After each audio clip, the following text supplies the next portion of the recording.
welcome back to my channel. Today's video is going to be part 2 of the supplements I feed to my raw fed dogs. As always, there's going to be a lot of helpful information down in the description. I'll link my previous raw feeding videos if you haven't seen those yet as well. And one book I specifically want to mention again. I've linked it in pretty much every raw feeding video I've done, but I think it's particularly relevant for today's video since I'm going to be talking about specific vitamins and minerals, not really like the natural supplements like I did last time. The book Raw and Natural Nutrition for Dogs by Lou Olson is a really awesome book. I highly recommend it, especially if you're just getting started. There's a whole chapter on vitamin supplementation and she goes into a lot of detail, provides like dosing recommendations and things like that. I think that's really good. But overall, the book in general is just really awesome. It's super comprehensive without being overwhelming. It's really well organized. There's a lot of good examples. So if you're just getting started feeding raw and you're kind of confused, definitely recommend you check out that book. It's pretty cheap too. I think I bought it on my Kindle for like $7. So anyway, yeah, let's go ahead and get to the things that I supplement. Even if you are feeding like a perfect raw diet, if you're feeding a lot of variety, if you're feeding a lot of grass-fed meats and things like that, there's some nutrients that are still just really difficult to source 100% through a raw diet. The same is true with humans as well. The second reason is because, unfortunately, at this time, most of the meat that I'm feeding my dogs is commercially raised, i.e. on a grain diet, not a natural diet. And usually these meat sources are not as nutritionally balanced. If you've ever had reptiles, I have a gecko, he's right over here. You can't see him, but he is. If you've ever had reptiles though, you probably have heard about the importance of gut loading, the insects and other prey items you feed to your reptiles. It's basically the same thing for our dogs. The more nutritious things that the prey items eat, the more nutritious it's going to be for your dog. However, I don't really have control over that. And like I said, unfortunately, I just can't afford to feed grass-fed meat 100% of the time to my dogs. During hunting season, they get quite a bit more because we usually get a lot of free venison and things like that. However, for the most part, they're eating a lot of commercially raised meats that unfortunately is just not quite as good nutritionally. Okay, the first thing I have to talk about is vitamin D. This is the one I use. It's from Now Foods, and these are just liquid drops. They're really easy to add in. There's 100 IU per drop here. For my 50-pound dog, she gets 200 IU a day, so 2 drops, and my 70-pound dog gets 3 drops a day. Vitamin D is definitely in the category of difficult to source in a raw-fed diet because the biggest source of vitamin D that things like wolves and other wild canines would get is from blood. However, obviously in like a slaughterhouse, they usually drain off most of the blood in the meat, so your dogs are not going to be able to get very much vitamin D from that since there isn't very much blood in the meat.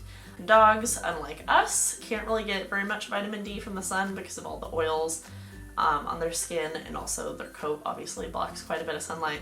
So yeah, vitamin D is one of those things that just kind of hard to source 100% in a raw diet. It's also super important for calcium absorption and bone density purposes. I know that vitamin D is a fat-soluble vitamin. A lot of people worry about overdoses with fat-soluble vitamins. However, it's not really too big of a concern. Obviously, you want to do some research as to the appropriate amount to give your dog for their size. However, as long as you're not going crazy, you're really not going to do any harm. Like, you'd have to feed like 10 times that dosage every day for months before you would start seeing toxicity side effects. So yeah, that kind of goes for everything I'm talking about in this video. You don't really need to worry too much about over-supplementation as long as you are giving roughly appropriate. Alright, the next thing I give my dogs is zinc. This is, again, from Now Foods. This is an awesome brand in general for supplements. I definitely recommend them.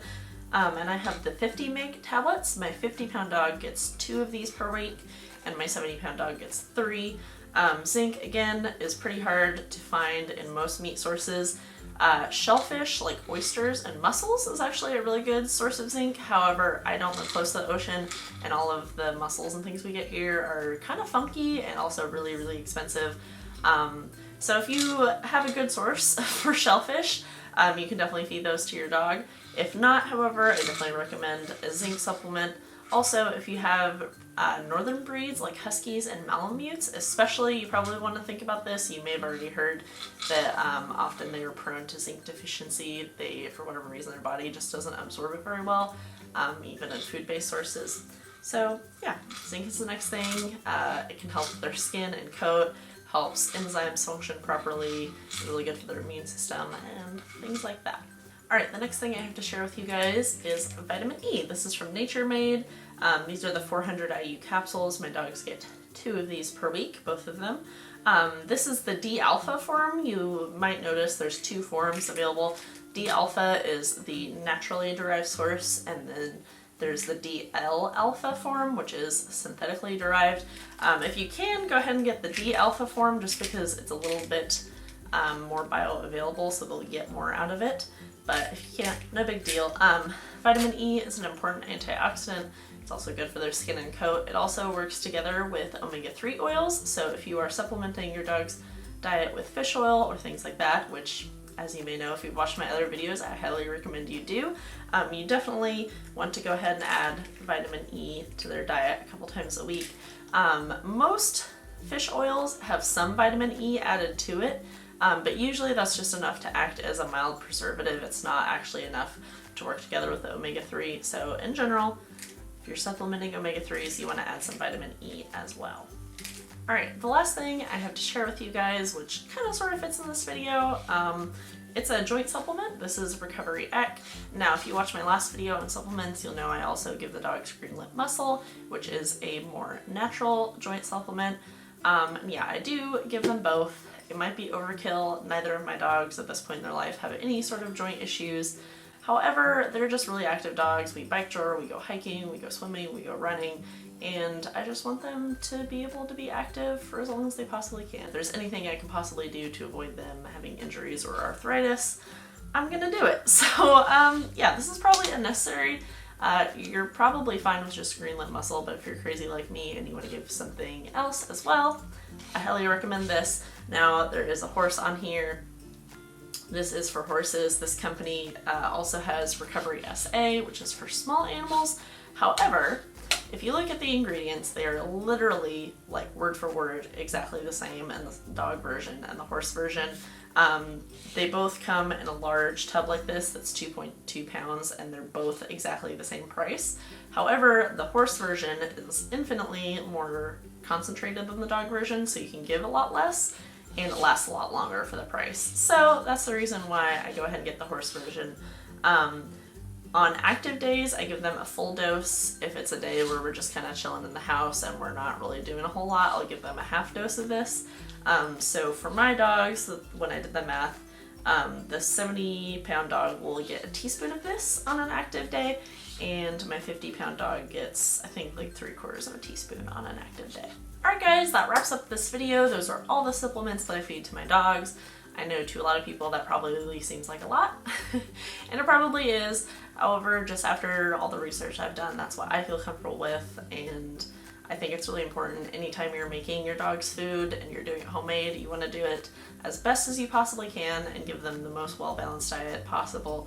And for me, this is what I feel it is. So that may be different for you depending on your dogs, what you're feeding, things like that.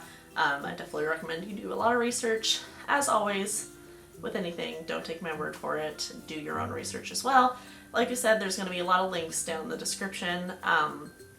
I'll go ahead and link a few resources on like the nutritional needs of dogs, so it'll go through like every single possible vitamin or whatever and how much your dog needs per day.